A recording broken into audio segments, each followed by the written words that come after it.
Itu. Tadi kan Bang Iwan nyebut-nyebut Mulyono. Saya tidak punya pernyataan Mulyono. Yang saya punya pernyataan Presiden Republik Indonesia. Coba kita lihat sama-sama apa pernyataan Presiden Republik Indonesia berikut ini.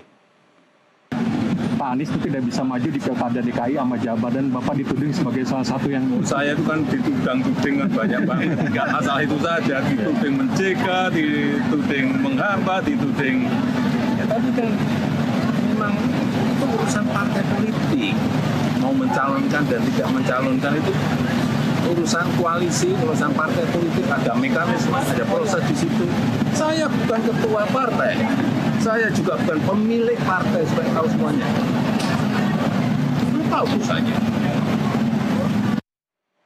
Sebentar Bang, saya ke Kang Ono dulu. Konfirmasi, tayangan tadi Kang Ono, apakah mirip dengan Kang Mulyana yang Anda maksudkan?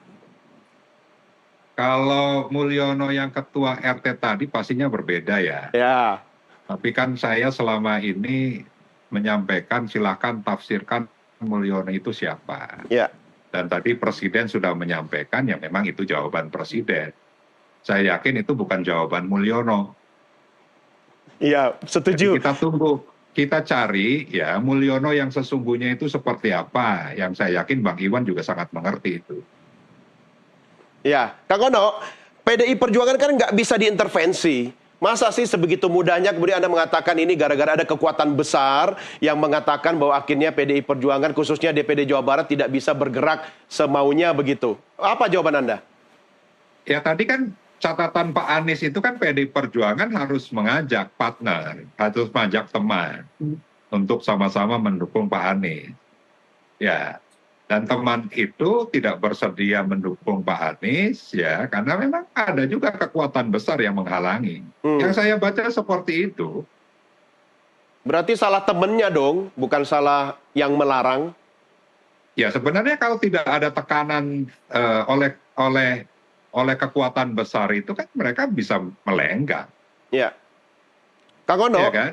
Ya, Kang Ono, saya kemarin ketemu dengan Mas Pram. Saya tanya langsung soal ini. Mas Pram menyatakan memang Anies Baswedan itu proyeksi Jakarta, ya, tidak untuk Jawa Barat.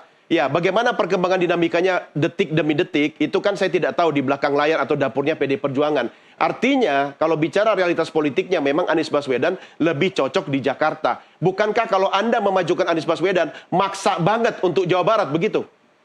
Ya ini kan proposal yang kami tawarkan. Kan tadi saya awal menyampaikan, Bang Doni, bahwa kami mengusulkan Pak Anies itu dengan dasar. Pak Anies mempunyai 9 juta suara lebih di Jawa Barat. Pak Anies asli Kuningan. Iya. Ya, Pak Anies mempunyai track record yang jelas.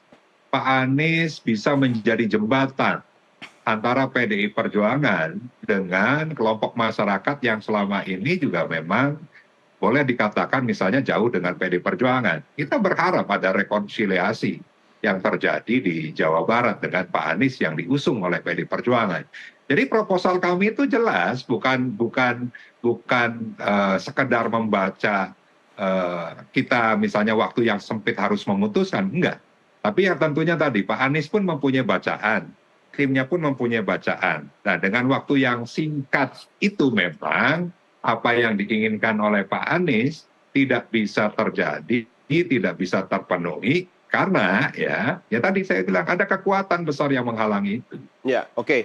Dan sekarang ketika Anies Baswedan declare akan bikin partai politik, bagaimana sikap politik Anda? Ya apresiasi lah. Memang kita kan konstitusi kita kan menjamin hak setiap warga negara. Ya, untuk berkelompok, ya termasuk membentuk partai.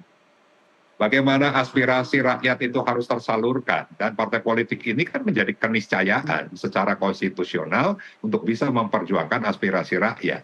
Jadi saya apresiasi kalau Pak Anies dan kawan-kawan ingin membuat partai politik. Ya. Kita akan ketemu di 2029 dan bisa saja partai politiknya Pak Anies bekerja sama dengan PDI Perjuangan. Ya, itu bisa terjadi. Atau bisa juga Kang Ono tiba-tiba pindah jadi ketua DPP di partainya Mas Anies, begitu ya? Ya enggak, saya konsisten dari mulai wakil ketua PAC. Asik. PD Perjuangan tingkat kecamatan. Ya, saya tidak akan pernah bergeser dari PD Perjuangan. Oke, yang mungkin jadi ketua DPP partainya Anies Baswedan yang di sebelah saya ini, Bang Iwan. Ya, Bang Iwan.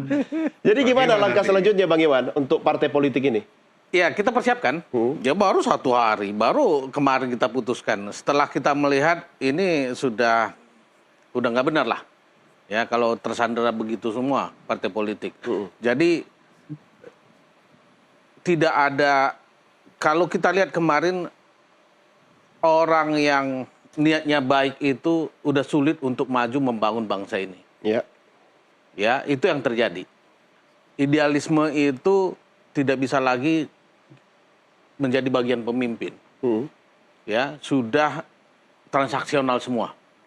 Oleh karena itu kita melihat ini sudah saatnya Pak Anies harus membangun partai politik. Itu saran kita. Ya. Dan memang sudah kita pelajari juga ya, karena memang setahun ini mulai dari Pilpres itu kan kita sudah pelajari semua.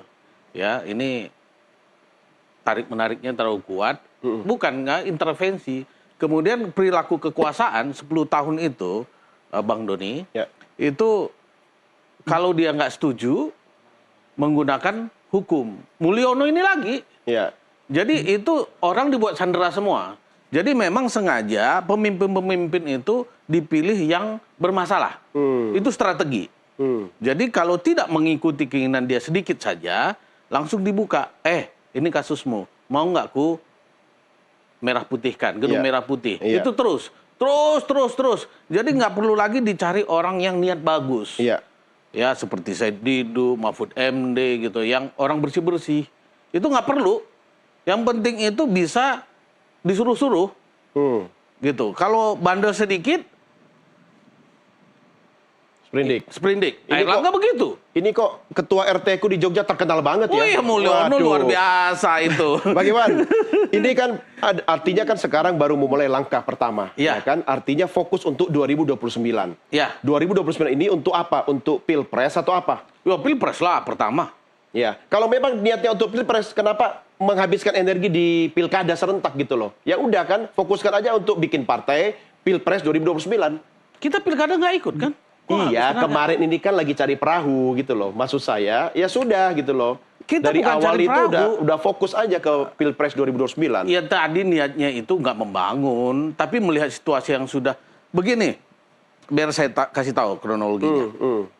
Begitu selesai Pilpres, Ya, warga Jakarta itu ada kasus, ya kasus itu KJMU, KJP, kartu lansia itu, ya, ya sama Kampung Bayam, ya itu warga Kampung Bayam pertama itu yang sudah diberikan sertifikat oleh Pak Anies, karena Pak Anies itu kan sebenarnya kalau PDI itu visi misinya, Pak Anies itu nilai-nilainya, Ya. Pak Anies itu memang Cocok, nilai-nilainya masuk. juga untuk orang Ya. kecil kan, jadi Kampung Bayam itu yang susah. Kemudian dia bangunkan apartemen, diberikan yang bagus, Ya. itu sudah diberikan sertifikatnya, nggak diberikan menempati. Iya, artinya Ya kan? Bang Iwan, Saya cerita kalau- sedikit. iya. Nah, itu datang ke rumahnya Pak Anies. Pak Anies begini kami. KJMU itu mahasiswa dari 18.000 turun jadi 7.000. Jadi banyak yang putus kuliah. Ya kan? Kemudian kartu lansia itu dari 600.000 yang didapatkan lansia yang bukan PNS itu jadi 300.000. Kan itu datang ke rumah Pak Anies. Iya, Saya iya. itu hanya istirahat 1 minggu, Om Doni. Oke, iya. 1 minggu begitu melihat warga datang, Pak Anies saja masih capek sekali Iya, kan karena keliling artinya Indonesia. aspirasi ya. Aspirasi Oke. warga Pak Anies supaya memimpin Jakarta. Iya. Karena saya melihat begitu, langsung saya kumpulin 1 minggu kemudian relawan-relawan yang tinggal di Jakarta. Ya, oke, Karena Bang itu Iwan, kan ada 1.015. saya harus mengakhiri diskusi kita. Anda Oke. masing-masing punya 1 menit ya. Tetapi artinya Anies Baswedan harus memaintain panggung selama 5 tahun ke depan. Kalau Ya. jadi gubernur di Jakarta kan itu panggung ya, spotlight Ya. semua kamera menatap ke Anies Baswedan. Betul. Artinya itu PR Anda, Ya. kan? 5 tahun harus menatap penampilan depan publik gitu kan. Betul. Nah, PR-nya adalah selama 5 tahun ke depan apa yang mau dilakukan dalam partai politik itu? Nah, pertama Singkat itu saja. singkat saja itu dalam 2 tahun. Ya. Dalam 2 tahun itu kita akan membangun dari DPP, DPC, DPD, DPC, ya, kemudian PAC. Itu sudah terbentuk sebenarnya Ya, seluruh karena Indonesia. relawan tadi sudah terbentuk sebenarnya. Ya.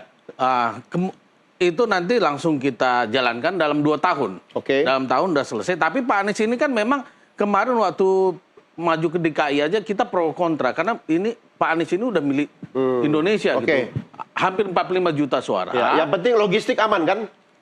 Kita, begini ya Om Doni ya, tidak semuanya uang. Iya. Pilpres itu, Pak Anies itu dana kampanye itu hanya 50 miliar. Iya. Ganjar itu 500 miliar, kemudian Prabowo. Ya, itu kan kampanye. Kalau bikin partai kan beda. Ya, lebih gampang lagi. Yang penting itu kan relawan Anies itu kan luar Siap. biasa. Apa susahnya buat partai? Kalau memang semuanya mau urunan, rumah bisa jadi kantor. Kita semuanya Ya. begitu kok. Oke, baik. Asal memang begitu tadi ada nilai yang mau diperjuangkan. Oke, itu yang akan diperjuangkan. Tahan Betul. dulu Bang Iwan. Kang Ono, terakhir buat Anda. Artinya sekarang fokus PDI Perjuangan Jawa Barat adalah mendukung calon gubernurnya sekarang ini. Lalu bagaimana kemudian memonetize suara-suara pendukung Anies Baswedan yang tadinya kemungkinan diharapkan kalau Anies maju di Jawa Barat, itu dialihkan untuk mendukung calon gubernur Anda sekarang, Kang Ono? Kita mempunyai pasangan JJ Wiradinata ya, yang 2 periode Bupati Pangandaran saat ini juga masih menjabat. Beliau pernah di DPRD Kabupaten Ciamis ya. Mempunyai track record yang sangat jelas. Ronald ini kan anak muda di dunia entertain, dia juga sangat hafal juga di industri kreatif. Kita mempunyai figur yang layak kita jual untuk masyarakat Jawa Barat.